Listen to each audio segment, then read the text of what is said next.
Good morning, ladies and gentlemen. Today I'm going to be speaking to you about one of my favorite activities to do in the fall. And by the end of my speech, I'm hoping that if you already don't hunt here in our beautiful home state of Pennsylvania, that you will at least think about trying it or at least have a positive outlook towards the sport of hunting. First, we will take a look at how not every time a hunter enters the woods, he makes a kill. Second, we will look at the satisfaction and the enjoyment that one receives while spending time in the outdoors. And third, and finally, we will take a look at the benefits and the qualities that you get from taking an animal and what you receive from doing so. Hunting is not just going to a sporting goods store, walking in, and buying all the things you need. There's a lot more to it than just that. One must first sight their weapon of choice in, and then which this means is going to your local shooting range and sighting your gun in to make sure that you'll hit your intended target so you don't wound an animal. Everything that you do in the woods, you want it to be, you don't want any animals to suffer, is what I'm trying to say. Next, one must go to the area which they would like to hunt, which this is called scouting. And this is where you look for game signs, if there's a food source in that area, if there's any kind of game trails, all of that you look for in the area in which you would like to hunt. But even if you do all these steps and go to your hunting area and scout and put all the time in at the range and all this doesn't guarantee anything. This doesn't mean that you're going to get an animal, specifically a deer, which we will be looking at today. But it's just the fact of going out in the woods and doing all this is a step that goes into the whole sport of hunting.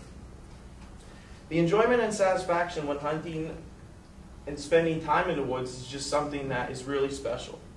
We're going to focus on deer hunting, and when you were sitting in that tree stand and you have the anticipation of seeing an animal and watching squirrels and birds, and of course you get there before it's light, and as you're just sitting there and watching another world come to life, it really is something special. Because you know how we live in the world, we wake up, we go to school, we go to work. Well, these animals, they live in the wild, in the woods. It's like a whole other world at nighttime. When you're driving down that road and the woods are to your right and left, there's actually things living in there. It's not just woods. And that's just, to me, is something that's really special. Well, so let's say you're sitting in your tree stand on the first day of buck season, and you put all your hard work in and all the time at the range and scouting and finding the place where you want to hunt, and you're just sitting there and that anticipation of seeing movement, of seeing that deer coming up the trail. It's just something that it really is hard to explain. And I know a few of you do hunt in here from my survey, but it's just, there's not enough people that do it. That's what my perspective is on the whole outlook. Anyway, back to where we were. When you're sitting there and you have all that anticipation, and say you're lucky enough to have a deer come your way, and you see him coming up that path and he has no idea you're there, the wind's perfect, the adrenaline that one receives while hunting, it's unbelievable. You know when you go on a roller coaster and you're getting to the top and you start going down and your heart is just pouncing out of your chest? Well, that's what this is like when you're sitting in your tree stand. And just think, the next step of this whole thing is you got to try and shoot this animal while you're completely shaking like this. So the first thing you got to do is calm yourself down and say that what I say to myself is, Kyle, you got to calm down or you're not going to get this animal. You got to calm down. And finally you get yourself calmed down and you make the shot and it's a successful hit. And the feeling is out of this world, but it's not over yet. You got to climb down out of your tree stand and you find the area where you hit your deer and you walk over, and the next step is to follow and track your deer. Because it doesn't always fall right where you hit it, you know what I mean?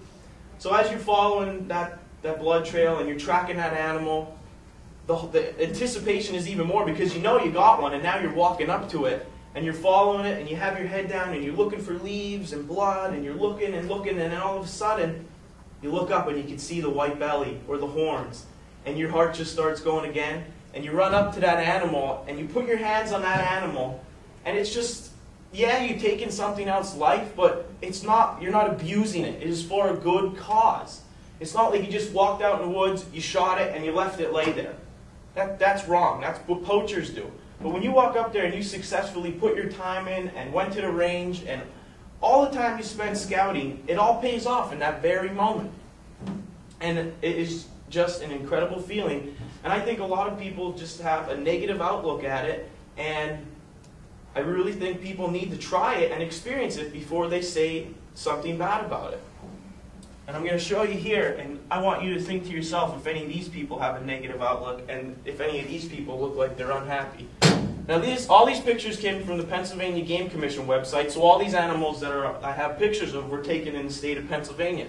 Now this is a guy and his girlfriend. They took this in archery season. This young lady here shot it with a bow and arrow. I know it doesn't have you can't see the bow and arrow, but there was a caption next to each picture, and it told you a little story about it. And then this is another one that was taken in archery season, and you could just see like the brotherhood between the two of them with his arm around them. And it's just something, it's not all about the kill, and that's what people need to realize. It's more of like, I can't say a brotherhood because it's not just guys that do it. There are females and there are young children, and it's a whole different range, and that's what's nice about it. Here, this guy is 77 years old.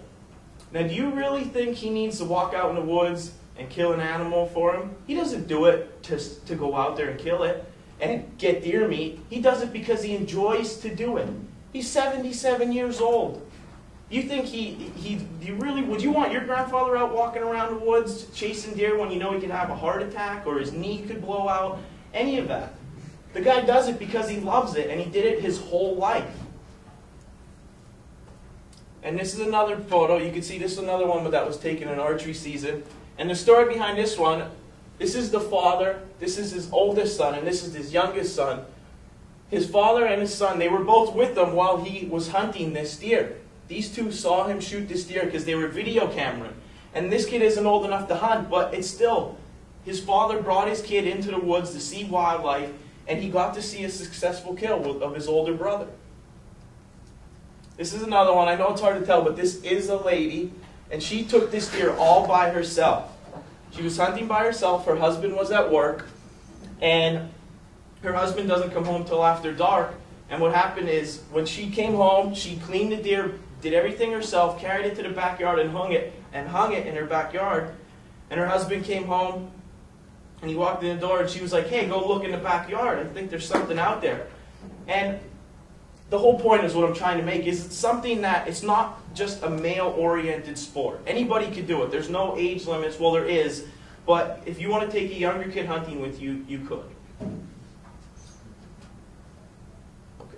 Okay. I hope after listening to my speech you understand the sport of hunting. And it's not all about killing, and it's more about the experience and the satisfaction and what you get from the wild. Also, I hope that I've influenced at least one of you to try hunting, or at least if you do hunt, take somebody new to the sport and introduce them because they might just really enjoy it. Thank you.